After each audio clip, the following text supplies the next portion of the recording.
Wait कर रहे हैं। बाबुल मुंदक या उधर हौसीज अगर उसको चौक करते हैं, लेकिन वहाँ पे अमेरिकन जो प्रेजेंस है वो तो ऑलरेडी मौजूद है। अमेरिकन मतलब उस एरिया में मौजूद है, किस तरह वो उसके ऊपर रिस्पॉन्स करेंगे? डॉक्टर साहब, अमेरिकन प्रेसिडेंट को देखें, वो पीस के नाम पर वोट लेकर आए थे, वो जंगें ख़त्म करवाने का ऐलान करते रहे हैं, यहाँ पे वो मुज़ाकरात कर रहे थे, उसी दरमियान ये अटैक हो जाता है। तो इस सूरत हाल में जो मुज़ाकरात थे जोहरी प्रोग्राम के हवाले से ईरान के साथ, वो तो सामो सबताज हो गए। क्या ये दोबारा शुरू हो सकता है? अगर शुरू होंगे तो उसमें ईरान की पोजीशन क्या होगी, जिस तरह का उसको नुकसान पहुँचाया गया है?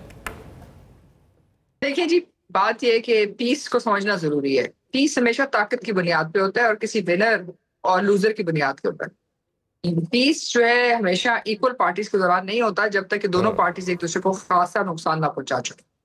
और ऐसी सूरत हाल में जो कि इस वक्त नजर आ रही है आपको ईरान के अंदर, इसमें अनफॉर्चुनेटली जो पलड़ा है वो इस वक्त इसराइल के हक में ज्यादा है, क्योंकि उन्होंने ईरान से जो 20 साल ईरान ने सैंक्शंस खाई हैं न्यूक्लियर के लिए, जेसीपीओ की वजह से उन्होंने अपनी बैंकिंग सिस्टम यानी हर तरह से ईरान को नुकसान पहुंचा है। वो जो है वो तमाम अपनी जो न्यूक्लियर सिस्टम की जो केपेबिलिटीज हैं उन सब का उनको नुकसान जो है लेस देन 10 मिनट्स में हुआ है।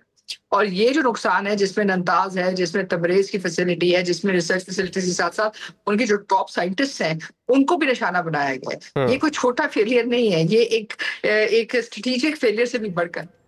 और उसके बाद सिर्फ ना सिर्फ ये, बल्कि उसके साथ साथ उनकी जो बैलिस्टिक मिसाइल की कैपेबिलिटी की साइट्स हैं उन पे भी अटैक किया है और फिर उनकी लीडरशिप पे। तो जो टारगेट लिस्ट इजराइल की तरफ से चुनी गई है वो छोटी नहीं है, ये भरपूर लिस्ट है। अब ऐसी सूरत हाल में वो किस चीज के ऊपर नेगोशिएशंस करेंगे?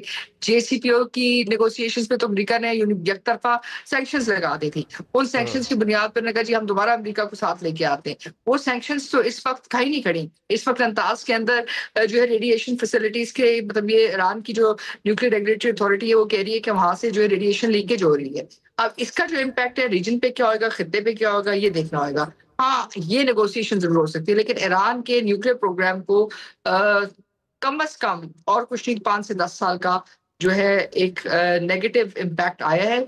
ये इम्पैक्ट कितनी जल्दी वो लेके आते हैं इस पर डिपेंड करता है कि अगर उनके पास कोई क्लासिफाइड छुपी हुई फैसिलिटीज थी और अगर वो थी तो किस जगह पे थी, या उनके पास कोई तैयार वेपन्स थे। जो इजराइल कह रहे हैं कि उनके पास 9 वेपन्स थे और उन वेपन्स को मतलब फुली मेटेड होने से पहले, उनकी टेस्टिंग से पहले वो चाहते थे कि ईरान के पास ये कैपेबिलिटी ना आए, इसलिए उन्होंने इस ऑप्शन को इस्तेमाल किया। लेकिन इससे पहले वो इराक पे भी झूठ बोल चुके हैं, इसलिए उनकी वेपन्स ऑफ मैस डिस्ट्रक्शन की स्टोरी तो रिलायबल नहीं है, ना ही इंटरनेशनल अदारों की जो इसके ऊपर गवाहियां रेलेवेंट है। असल बात यह है कि इस वक्त ईरान जो है इसका रिस्पॉन्स कैसे लेके आता है, कितना एक्सटेंसिव है, लेकिन जो लेंथ एंड ब्रेथ है उनकी इंटेलिजेंस फेलियर की, कि जहां उनके जो टॉप साइंटिस्ट हैं वो भी एलिमिनेट हो रहे हैं, तो इसका मतलब ये है कि न्यूक्लियर प्रोग्राम के, ईरान के न्यूक्लियर प्रोग्राम के अंदर भी अच्छी खासी पेनिट्रेशन कर चुका है इसराइल।